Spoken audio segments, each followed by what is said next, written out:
Ĉu la homo staras? Ne, la homo ne staras. La homo estas sur la granda kuŝas sur la granda tablo. Yes. Tre bone. Ĉu la kato estas sur la tablo? Ne, la kato ne estas sur la tablo. La kato estas sub la tablo. Ĉu la kato estas apud la tablo? Yes, estas apud la tablo. Yes.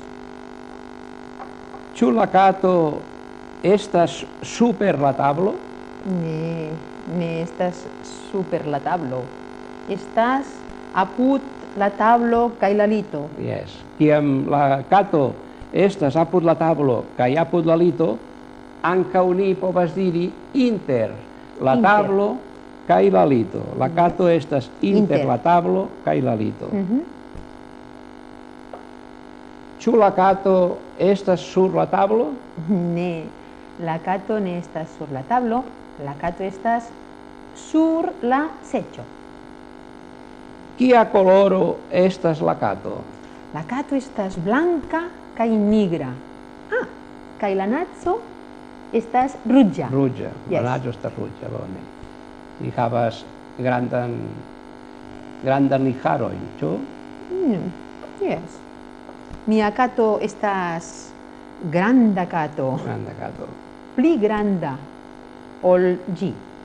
Ĉu vi havas katon? Mi havas katon, blanka kaj nigra. Ankaŭ kiel tiu. Sed la nazo, ĉu la nazo ankaŭ estas ruĝa? La nazo estas iomete ruĝa. Iomete ruĝa. Mi diris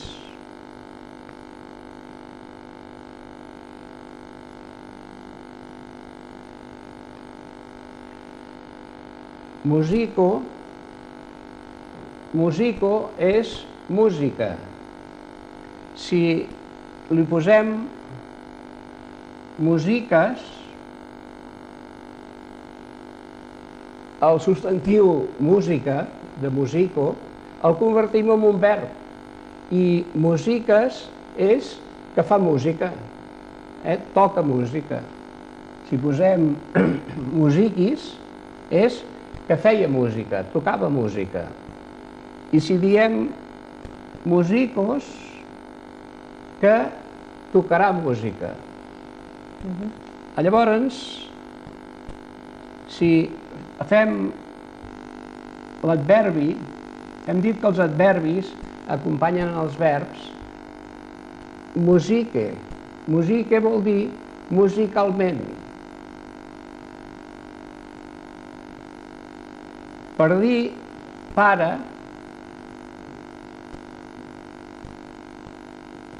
en esperanto, és patro. Llavors, els femenins havien vist que l'hem d'acabar amb vino,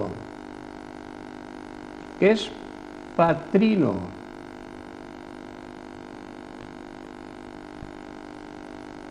Llavors, si diem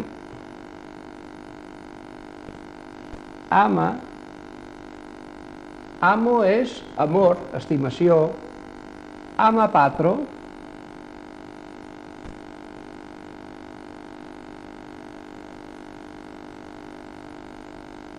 és amor de pare. Bé, ho podem fer perquè es comprengui més bé. Posarem com es fa en esperanto, s'acostuma a posar l'adjectiu a davant del substantiu. Llavors direm patre amo. Patre amo vol dir estimació de pare. Si és estimació de mare, és patrina. Patrina amo és estimació de mare. Amb això, d'aquesta forma que fem la composició aquesta, si agafem oncle, oncle és el diem el tio. Doncs el proper dia continuarem amb això perquè és molt interessant que es vegi de quina forma es construeix i el gran avantatge que té l'esperanto per explicar amb una sola paraula, donar uns conceptes que amb les llengües naturals, les llengües que fem servir, no podem dir-ho amb una sola paraula. El proper dia ho explicarem amb més detall. Déu-n'hi-do quantes coses hem après, aquí, Susana. Avui, a més, hem comptat amb la participació de la Susana, que molt amablement ha vingut fins als nostres estudis per mantenir aquesta conversa, una conversa que podem tenir tots al carrer quan ens trobem amb un amic. I més o menys, Déu-n'hi-do, s'entenia bastant bé, Sí, sí, sí. La veritat és que ja veuen que és senzill, que no és gaire difícil, el que, clar, com tots els idiomes, cal una miqueta estudiar i cal una miqueta intentar practicar-ho, no? Perquè si no... La Susana ho pronuncia molt bé, també. Sí, sí, Quin alumne, Més un alumne molt avantatjat. Molt bé, a mi em dóna com ànims, A veure l'Aia que parla tan bé, dic, mira... No estudia gaire. Molt bé, doncs sembla que avui s'ho has repassat tot per venir aquí, No massa, no massa. Molt bé, Susana, i per què vas començar tu a estudiar esperanto? Pel meu avi. El meu avi fa molts anys tenia un llibre a casa i l'home va morir i diu, ai, m'he quedat amb les ganes d'aprendre esperanto. I me l'estimava molt, era molt bon home, i vaig dir, mira, ara em poso a estudiar. I quan vaig conèixer el professor Martí, doncs, mira, em va fer molta il·lusió de començar, de continuar, i ja portem bastant de temps. El que passa que és veritat, no l'estudio, però, mira, assisteixo a les classes. Doncs Déu-n'hi-do, La veritat és que el teu avi, sens dubte, estaria orgullosa de tu. Gràcies, moltíssimes gràcies, Susana. També moltíssimes gràcies, com sempre, al Martí, per... Dankon a vosaltres. Dankon.